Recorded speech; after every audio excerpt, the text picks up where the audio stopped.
Prime Minister is on his legs. Please take your seat. Let leader of opposition speak.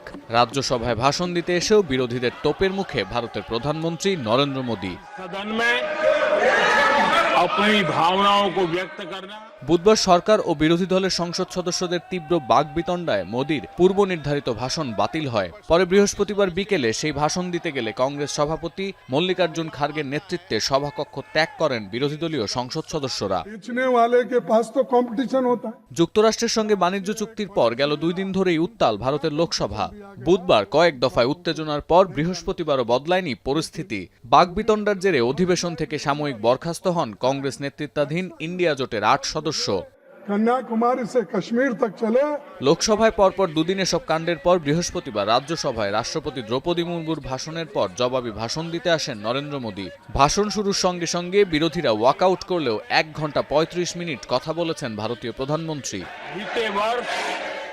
শুরুতেই কংগ্রেস সভাপতি মল্লিকার্জুন খার্গেকে কটাক্ষ করে বলেন, বয়সের কারণে বসে বসেই স্লোগান দিতে হয়েছে মল্লিকার্জুনকে। ট্রাম্পের কাছে নতি স্বীকার করে চুক্তি করেছেন মোদী। কংগ্রেস নেতাদের এমন অভিযোগের জবাবে বলেছেন, কংগ্রেসের শাসনামলে ভারত বোফোর্স চুক্তি দেখেছে।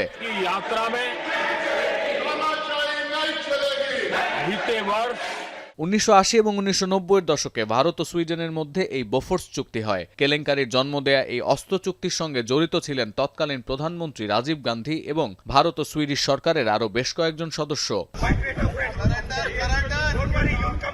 এছাড়া লোকসভার বিরোধী দলীয় নেতা রাহুল গান্ধী সংসদের বাইরে বিজেপি নেতা রভনীত সিং বিট্টুকে দেশদ্রোহী বলে আখ্যা দেওয়ার পর বিষয়টি জাতীয় রাজনীতিতে বড় ইস্যু হয়ে ওঠে।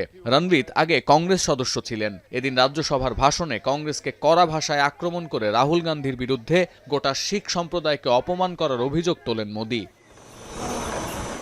এদিকে রাশিয়া থেকে তেল কেনার ব্যাপারে এখনো পর্যন্ত স্পষ্ট কোনো অবস্থান ব্যাখ্যা করছে না ভারত। বৃহস্পতিবার পররাষ্ট্র দপ্তরের মুখপাত্র রণধীর জয়সওয়াল বলেন, ভারতের জ্বালানি সংক্রান্ত সব সিদ্ধান্ত নেওয়া হয় শুধুমাত্র দেশের স্বার্থের কথা ভেবে। বাজারের অবস্থা এবং বিশ্বের পরিস্থিতির উপর ভিত্তি করে কোথা থেকে জ্বালানি কেনা হবে সেই সিদ্ধান্ত নেওয়া হয়।